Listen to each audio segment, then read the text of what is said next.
खड़गे जी हमारे राष्ट्रीय अध्यक्ष हैं कांग्रेस पार्टी के। बहुत बड़ी जनसभा होगी ये अपने आप में एक नया रिकॉर्ड बनाएगी। इसमें केंद्र के और नेता के सिवाय हरियाणा के पूर्व मुख्यमंत्री चौधरी भूपेंद्र सिंह हुड्डा और हमारे जो कांग्रेस के अध्यक्ष हैं चौधरी उदय भान जी और कांग्रेस के कई वरिष्ठ नेता इस रैली के अंदर हिस्सा लेंगे। और इस जीत को और आगे बढ़ाने के लिए और ज़्यादा करने के लिए इस रैली का आयोजन किया जा रहा है। और ये रैली अपने आप में एक अभूतपूर्व बहुत बड़ी कामयाब रैली साबित हो। जो दालें 60-70 रुपये कांग्रेस के राज में मिलती थी, इस जीएसटी ने उनको 130-135 रुपये में पहुँचा दिया। आम आदमी का जीना दूभर कर दिया। गैस का सिलेंडर 400-450 का मिलता था, 1000 रुपये में मिलता है, 1200 में मिलता है। तो हमें ये तो बता दो कौन सी उपलब्धि है। गरीब को और गरीब बना दिया। किसानों को 650 किसानों की सहायता होगी किस बात के ऊपर कि वो अपनी फसल का मूल्य तो मांग रहे थे। हम यही तो कह रहे थे कि स्वामीनाथन कमीशन की सिफारिश से लागू कर दो। और बीजेपी का वायदा भी था वो। बताइए इनका वायदा कहाँ गया। नमस्कार, पंजाब केसरी देख रहे आप सभी दर्शकों का बहुत बहुत स्वागत है। इस वक्त मेरे साथ हरियाणा के पूर्व मंत्री सुभाष चौधरी जी है। आइए उनसे बातचीत करते हैं किस तरह का जो है प्रचार वरुण मुलाना के लिए किया जा रहा है और किस तरह की चुनौतियां हैं। चौधरी साहब, किस तरह का प्रचार जो है वरुण मुलाना के लिए किया जा रहा है और ग्राउंड पर फिलहाल स्थिति क्या है? हमारा हर कार्यकर्ता वरुण मुलाना की जीत को सुनिश्चित करने के लिए दिन रात मेहनत कर रहे हैं। हम भी उसमें शामिल हैं। हम कोई ऐसी कोर कसर नहीं छोड़ते। वैसे तो भारतीय जनता पार्टी 10 साल की कारगुजारी से लोग इतने नाराज़ हैं कि शायद ही भाजपा प्रत्याशी अपनी जमानत बचा पाए। कांग्रेस के राष्ट्रीय अध्यक्ष मल्लिकार्जुन खड़गे भी है। 21 जो मई को है जगाधरी की नई अनाज मंडी में एक विशाल जनसभा करेंगे। किस तरह का जो रैली रहने वाली है और कौन कौन से नेता या जो राष्ट्रीय स्तर के नेता हैं वो इसमें शिरकत करेंगे? खड़गे जी हमारे राष्ट्रीय अध्यक्ष हैं कांग्रेस पार्टी के। बहुत बड़ी जनसभा होगी ये अपने आप में एक नया रिकॉर्ड बनाएगी। इसमें केंद्र के और नेता के सिवाय हरियाणा के पूर्व मुख्यमंत्री चौधरी भूपेंद्र सिंह हुड्डा और हमारे जो कांग्रेस के अध्यक्ष हैं चौधरी उदय भान जी और कांग्रेस के कई वरिष्ठ नेता इस रैली के अंदर हिस्सा लेंगे। ये रैली से कांग्रेस को और ज़्यादा मजबूती मिलेगी। कांग्रेस के पक्ष में और ज़्यादा बढ़िया माहौल बनेगा। वैसे तो वरुण मुलाना की बहुत भारी जीत होने जा रही है, पर इस जीत को और आगे बढ़ाने के लिए और ज़्यादा करने के लिए इस रैली का आयोजन किया जा रहा है।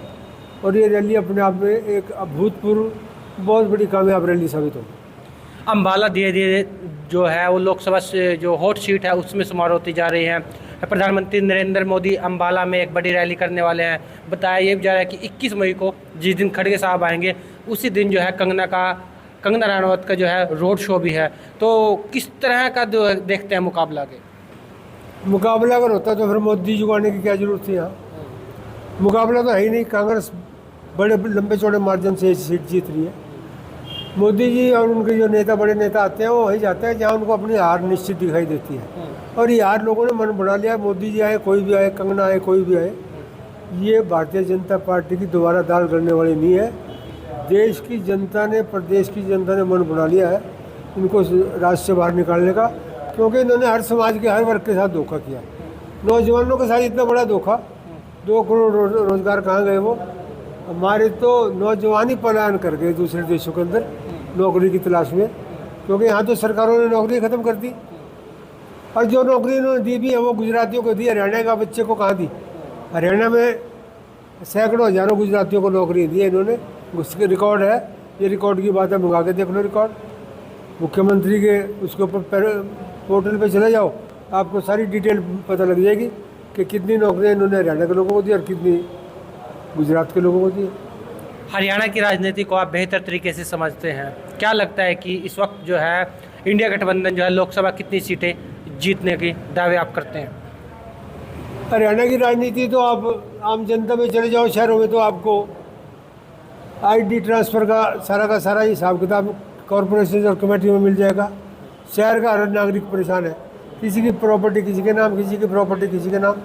और रिश्वतखोरी का इतना बड़ा बाजार गर्म है कॉरपोरेशन के अंदर कि हज़ारों रुपये दे के भी लोगों के जायज़ काम नहीं होते। दूसरे कामों की तो आप बात ही छोड़ दो। ये सरकार भ्रष्टाचार में लिप्त है। इसने गरीब आदमी के साथ, किसान के साथ और पढ़े लिखे नौजवान के साथ बहुत बड़ा धोखा किया है। बीजेपी कहती है कि 60 साल में कांग्रेस उतना काम नहीं किया है जितना बीजेपी ने 10 साल में किया है। क्या लगता है कि 10 साल में इतना काम हो पाया है कांग्रेस के मुकाबले?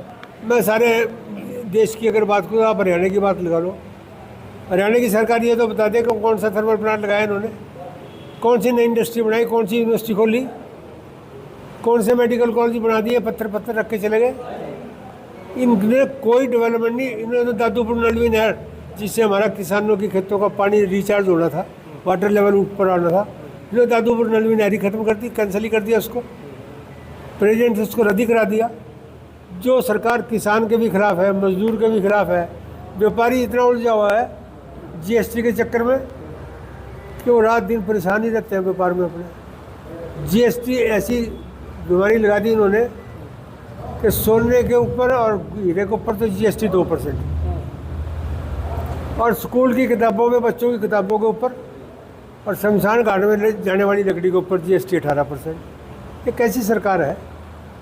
जो दालें 60-70 रुपये कांग्रेस के राज में मिलती थी, इस जीएसटी ने उनको 130-135 रुपये में पहुँचा दिया। आम आदमी का जीना दूभर कर दिया। गैस का सिलेंडर 400 450 का मिलता था, 1000 रुपये में मिलता है, 1200 में मिलता है। तो हमें ये तो बता दो कौन सी उपलब्धि है? तेल का जो, अगर डीजल पेट्रोल की बात करें, ये दूसरे देशों में, बांग्लादेश को, नेपाल को और देशों को तो 50-55 में बेचते हैं, अपने देश में 95 में बेचते हैं। तो इस जीएसटी ने तो हमारा भट्ठा उठा दिया, गरीब को और गरीब बना दिया। किसानों को 650 किसानों की सहायता होगी किस बात के ऊपर? कि वो अपनी फसल का मूल्य तो मांग रहे थे। हम यही तो कह रहे थे कि स्वामीनाथन कमीशन की सिफारिशें लागू कर दो, और बीजेपी का वायदा भी था वो। बताइए इनका वायदा कहाँ गया? नोटबंदी दे दी देश को। भाई गरीब आदमी के पास नहीं नोट था, किसान के पास भी नोट था। इन्होंने अपने नंबर 2 के नोट को नंबर 1 करना था, वो इन्होंने कर लिया और लोगों को लाइनों में लगा के मारा, लोगों को मरवाया, लोगों को इन्होंने। बहुत बहुत शुक्रिया बातचीत करने का। धन्यवाद। ये थे पूर्व मंत्री सुभाष चौधरी, जिनका कहना है कि मल्लिकार्जुन खड़गे की रैली से कांग्रेस को मजबूती मिलेगी। वहीं नरेंद्र मोदी की अंबाला में होने वाली रैली को उन्होंने पूरी तरह से फ्लॉप बताया। उनका कहना है कि प्रधानमंत्री नरेंद्र मोदी वहां रैली करते हैं जहां उनको लगता है कि वह कमज़ोर है और हारने वाले हैं। अब देखना होगा आने वाले दिनों में प्रचार किस तरह से चलता है और अंबाला जो सीट है वो किसके हाथ में जाती है। पंजाब केसरी के लिए परवेज खान, यमुनानगर।